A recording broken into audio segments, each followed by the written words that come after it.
Okay, before I begin talking about this game, I need to open up about something. I have clinical depression. A lot of the time, it's extremely hard to deal with. I think there's a misconception about depression that it's just always feeling sad. Don't get me wrong, feeling sad is definitely a part of it, but most of the time it's just feeling empty. I'd walk around with this gross, icky feeling in my gut like I was alone. Nothing I did felt fulfilling in the slightest. I had friends, family, and teammates, but even when I spent time with them, I still felt alone. Feeling this way felt wrong.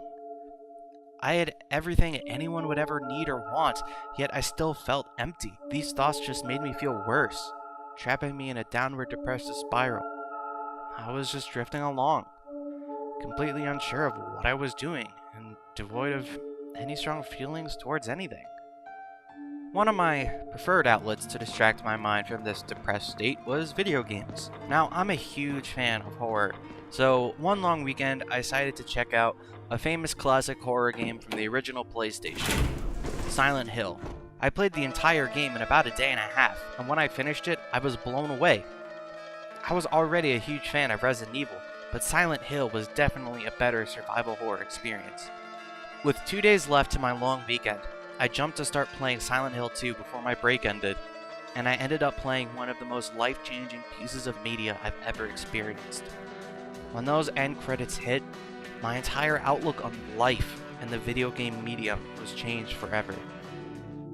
Silent Hill 2 was a survival horror game released in 2001 for the PlayStation 2, developed by a team within the Japanese game publisher Konami called Team Silent. The game follows the main character, James Sunderland, whose wife, Mary, passed away 3 years prior to the game due to a fatal disease. James mysteriously gets a letter from Mary, telling him that she's still alive at their special place, referring to the town of Silent Hill, which surrounds the massive Lake Toluca. In my restless dreams, I see that town, Silent Hill. You promised you'd take me there again someday, but you never did. Well, I'm alone there now, in our special place, waiting for you. James heads to the town and finds it full of deformed and hideous creatures hell-bent on taking his life. Oh God, what is that? What is that? Turn this game off. Paulie, turn the game off. It's too scary now. Turn it off. Including the bubblehead nurses and the ever-iconic Pyramid Head.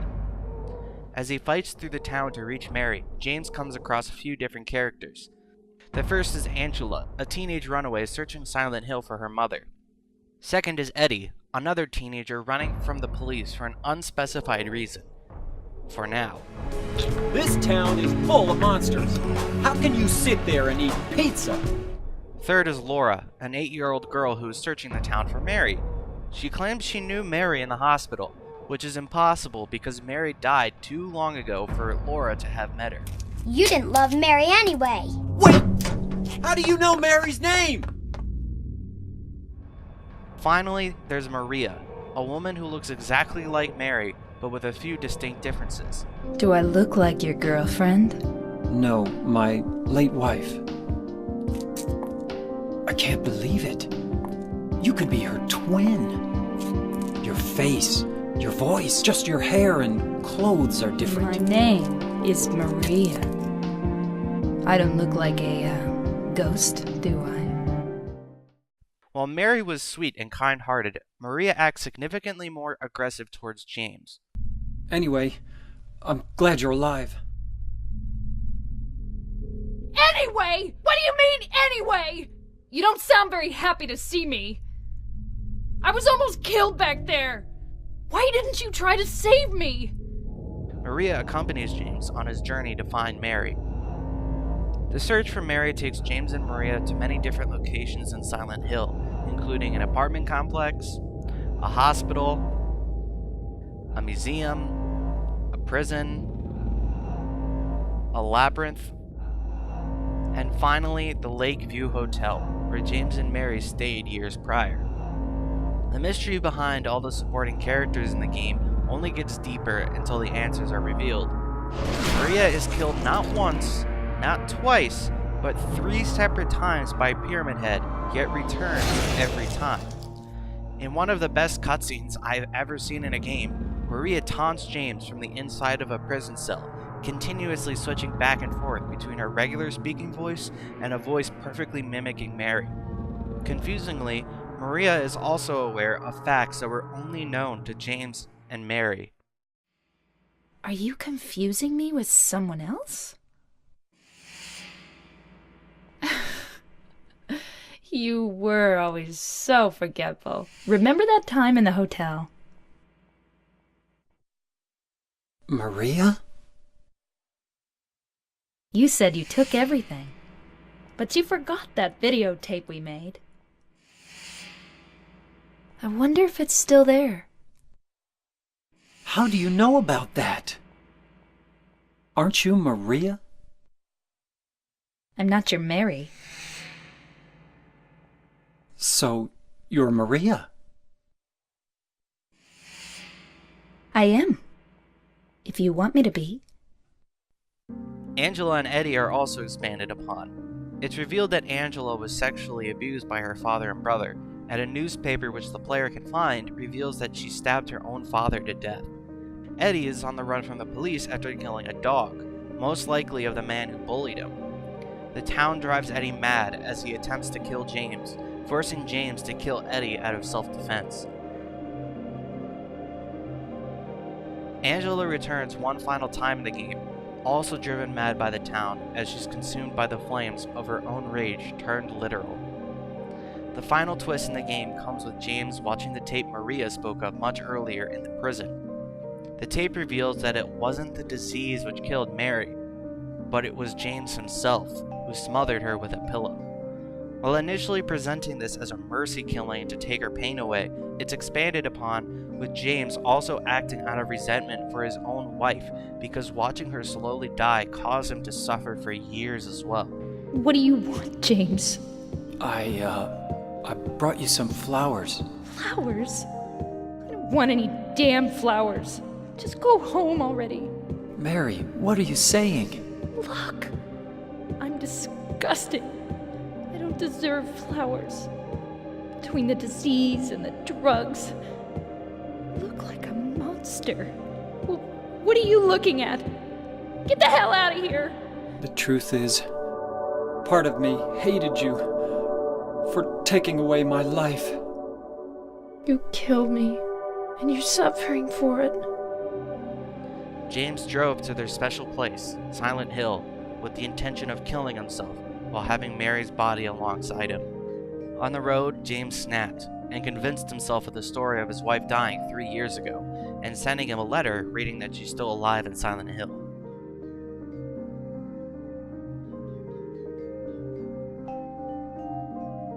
Every aspect of the game was made with very clear intentions.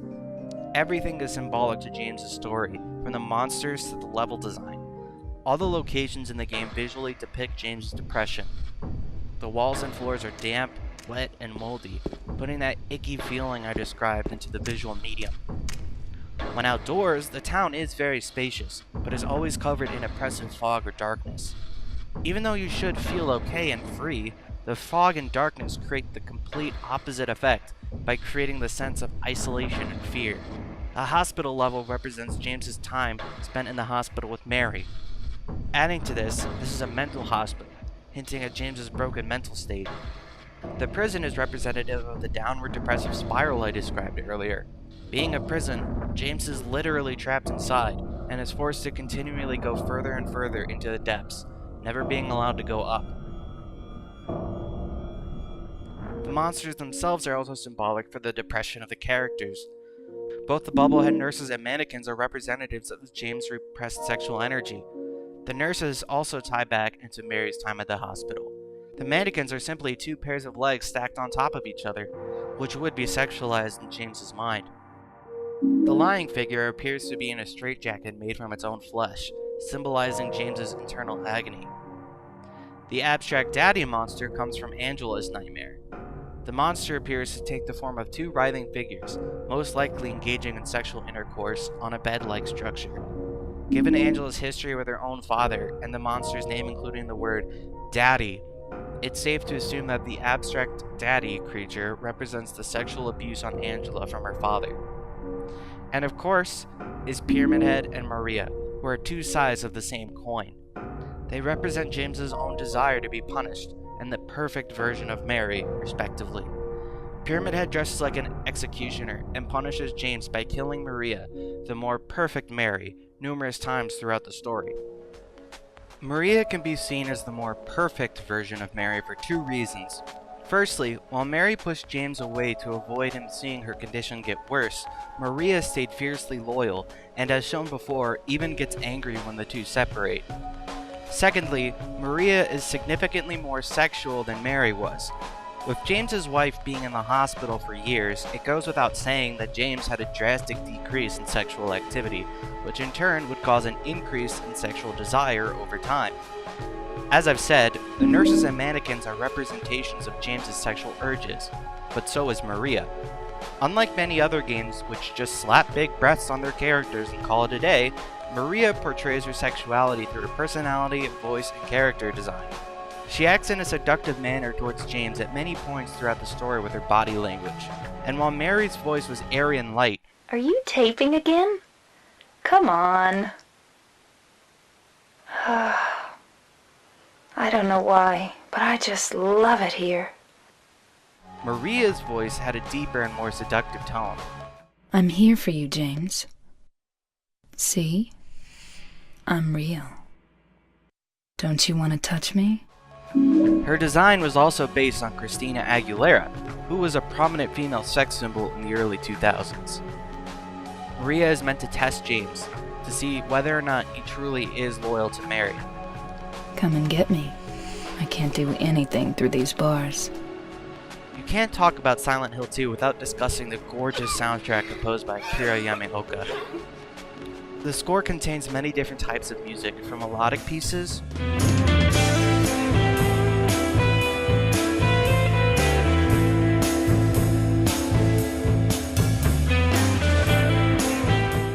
to ambient tracks,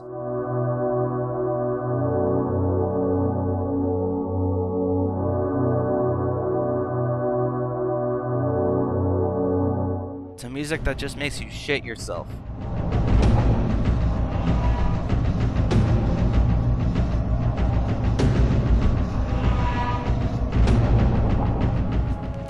Silent Hill 2's score mainly aims at creating a melancholic ambient experience that doesn't want to overtake the visuals, but rather add to the oppressive and haunting atmosphere of the town.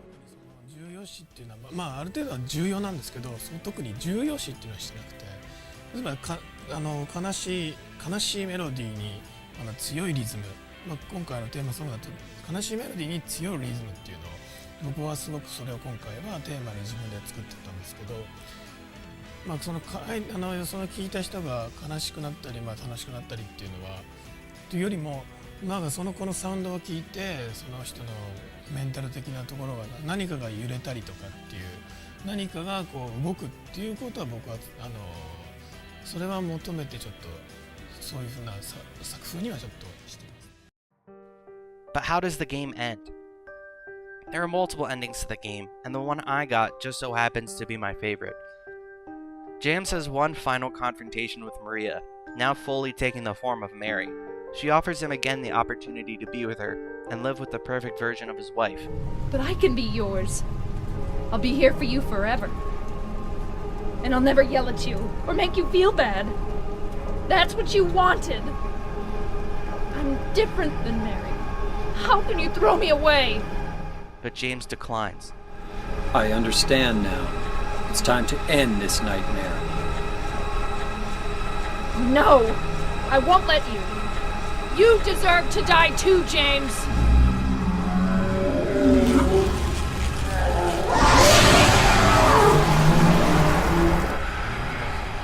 James kills Maria, cementing the fact that he loves only Mary, despite her flaws and the suffering her illness put him through.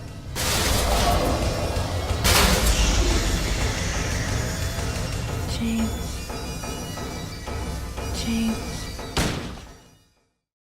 At the end, James gets back into his car holding Mary's body and drives it into the lake, killing himself. Now I understand the real reason I came to this town. I wonder, what was I afraid of? Without you, Mary, I've got nothing.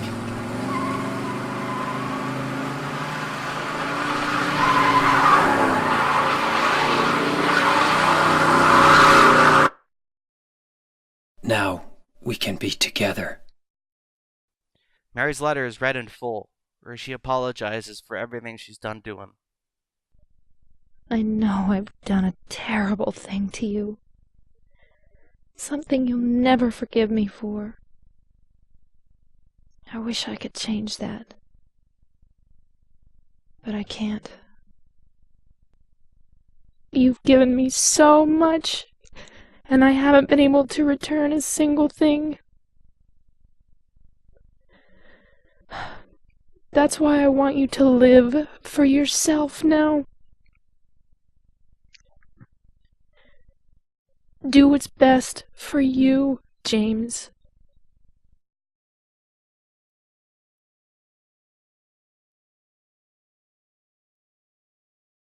James and Mary are now both dead, but they will always be together in their special place. James, you made me happy. I sat there staring at the credits in complete silence. Eventually, tears began to form in my eyes. Not because of the bittersweet ending, but I finally didn't feel so alone anymore.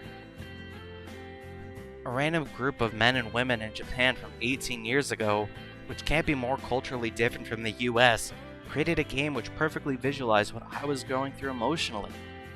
Silent Hill 2 made me realize that there are other people out there who are feeling the same things I was. And just maybe that it was okay to feel these things. It was the first time I really felt a strong emotion in so long, and it brought tears to my eyes. This dark, depressing horror game made me feel more positive about life than anything else. Silent Hill 2 is a work of art. One of the rare games I would rate a total 10 out of 10. It's a complete masterpiece and my favorite video game of all time. It will always have a place in my heart.